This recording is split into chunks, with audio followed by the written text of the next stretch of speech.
Happy Friday.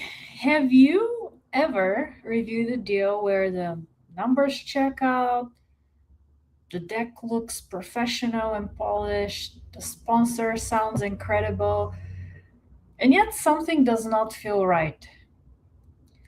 That feeling is worth paying attention to, and that's the topic I would like to dive into today's pop up life. But before we begin, for those who may be tuning in for the first time or for those who don't know me, my name is Vessi Kapulian. I help family offices, founder led enterprises, and sophisticated investors make better strategic decisions around governance, risk, and capital allocation. On the family office side, that often means governance frameworks, crafting the family constitution. On the enterprise side, I bring board level credit and risk lens to strategic investments, lender negotiations, and strategic investment decisions. And on the investing side, I specifically focus on apartments where I work with sophisticated investors to help them with the due diligence process, vetting deals, helping them learn how to underwrite deals if they want to do a deeper dive, including also doing second set of eyes types of deals reviews. So the deal look fine, and why does it still feel off? It's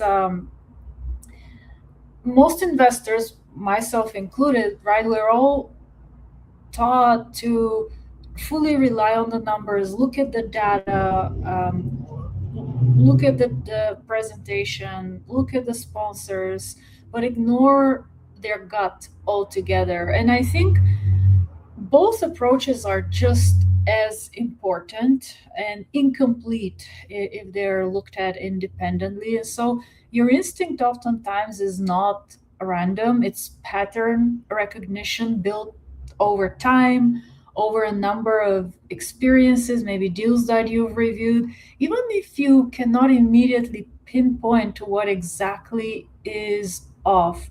But here's the key point, that you do not invest based on a feeling, right? The data, like I said, the numbers are important. I'm not suggesting those should be ignored, but I also want to emphasize the fact that if something feels off, if something doesn't feel right, you don't ignore that feeling, but you investigate it, right? You dig deeper to understand why and what's happening. And so, to illustrate the point, I thought I would walk through a couple of specific examples of where that off feeling or off balance feeling may come across, and how it can manifest itself. So maybe you're looking at a deal and the returns look fine, but the preferred structure or fees or promote may feel off, or sometimes the deal may work better for the sponsor than the investor. And I'll give you two examples. So, not too long ago, I looked at a deal that had a 90-10 split, 90 for the LPs, 10 for the GPs. And I thought, wow, this is quite generous and definitely unusual given where the market has been trending. As I dug through the details, so something was off, right, right from the beginning. As I dug through the details, it turned out that particular deal had a 10% acquisition fee, and the sponsor was looking to provide rationale on why that is. But how I saw it as a passive investor, or as a capital allocating capital to a deal, is misalignment of incentives, right? Because they're taking on that big payout of 10% upfront, which, by the way, is not market at all, leaving investors to carry the brunt of the risk in the beginning. And even though the payout and the promote was more favorable to LPs in the long run, that really created an imbalance of incentive. Um, Another example, again, it was a 90-10 split, which again, very unusual. So right off the bat, that the alarm bells are ringing in my mind. Why is it structured that way? Why is it off?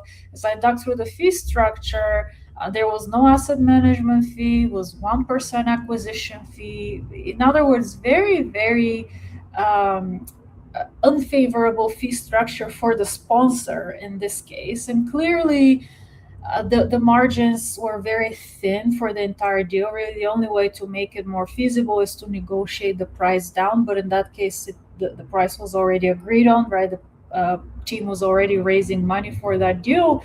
But that also caused me to step back, because not only because of the thin margins of the overall deal, but also because I didn't think that the GPs are incentivized enough, right? They were barely making any money on this deal. And as a passive investor, I want the GP to be properly compensated, because if or when the deal hits rough waters, I want them to fight for the deal, right? If they're not compensated properly for the work that they do, they may just walk away when a real solution may be out there if they're willing to stick it out and fight for it.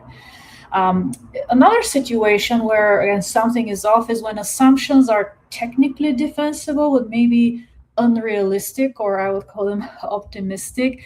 Um, and I see this across a number of deals, especially in the current environment where maybe the exit cap rate is tight or the rent growth feels a little bit stretched on the higher side. Not outrageous, but once you start stacking up all of these assumptions, right? A slightly lower exit cap, slightly higher or more optimistic rent growth assumptions, maybe lower reserve base. This all adds up, definitely creates a return profile that looks very nice on paper for the LP. But the question then is this realistic, right? Does this create a strong deal or a fragile deal? And again, it's usually not a one or two thing, it's a combination of assumptions that can make it look very nice on paper, right? And really paint more of a best case scenario versus a base case scenario that one should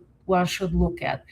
The third example I wanted to share is the lack of operational depth. And sometimes you may hear the comment, "Oh, the sponsor has done these deals before. They've operated through this type of environment." But have they? Right? Different cycle requires different set of skills, and especially in multifamily, which, by the way, didn't, after the global financial crisis of 08, 09, didn't really hit bottom until 2011. But from 2011 to 2021, it was all an upright, right? Because cap rates kept compressing over and over, and that compression over time led to the extent there were operational mistakes or misses, those were covered, right? Those were bailed out by the cap rate compression. But the environment that we're in is different now. And so when evaluating the operational depth of a sponsor, one question to ask is dig through their past deals and how they performed relative to the original underwrite projections, specifically at the NOI level.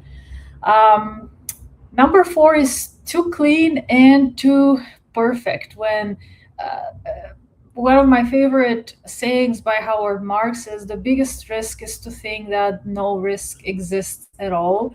And that actually worries me a lot. Like when I talk to a sponsor or an operator to ask them what can go wrong with this deal, or why should I pass on this deal, why should I not do this deal, naturally that begs the discussion and question on risk, how they're thinking about risk, what the key risks are, how they are thinking about mitigating those risks. And so sometimes the deals that look the cleanest on paper are actually the riskiest deals. And I've seen tendencies, specifically with properties maybe in not so great areas where you wouldn't necessarily dare set foot in, or properties that are older, require a lot more maintenance. So in the class C, even C minus space, I can tell you that in almost every deal that I've looked at, I'm trying to find exceptions in my mind, but on almost every deal that I looked at, those tend to look the best on paper, but they also have the highest risk profile when you truly evaluate not only the location, but also the depth of operations, the level of the higher touch they would require, not only from a maintenance perspective, but also personnel and managing the tenant base there as well. And so I've seen deals that may hold those minimum thresholds, but when you step back, the margin for error is really simply too thin, or perhaps maybe the underwriting looked good on paper, but once you start digging through the ppm and the actual structure of the deal, the capital call structure was off, maybe the reporting was not what you think you will be getting, the fee structure is misaligned, and more often than not, it's not a single red flag or a single pink flag. In many cases, it's multiples of them. And so your job as an investor, at least that's how I think about it, my job as an investor is not necessarily to ignore that feeling.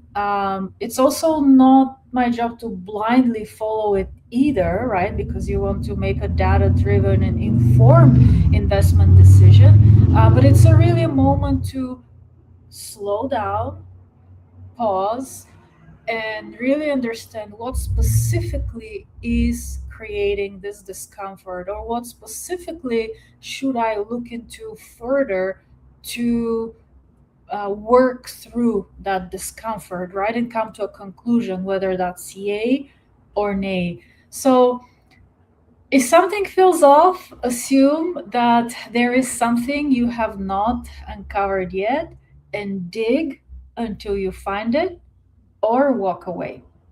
And speaking of diligence, I will be hosting my next investor party on May 19th. I have a fabulous guest who will be joining us, again, with the mission of creating educated and empowered investors. So subscribe to my YouTube channel or follow me on LinkedIn so you get notified not only of future live events, and I like to hold these pop-up live events once a week, just share my thoughts on markets, key themes or issues very briefly. But when you subscribe, you'll also be notified of additional educational events that I host, like the investor party that I just mentioned, and you don't want to miss it. I promise you, you'll get a ton of value out of it. And if this resonated, please share your thoughts, or maybe your one takeaway from today's discussion in the comments. I'm also happy to connect one on one, more privately, if that feels more comfortable for you. But I really appreciate you joining today. I really appreciate the time you take to invest in yourself and continue learning. And I appreciate all of you who are connecting either through the comments or one on one during and after those live events. With that, I wish you a beautiful rest of the day, a beautiful weekend, and I will see you at the next pop up live next week. Ciao.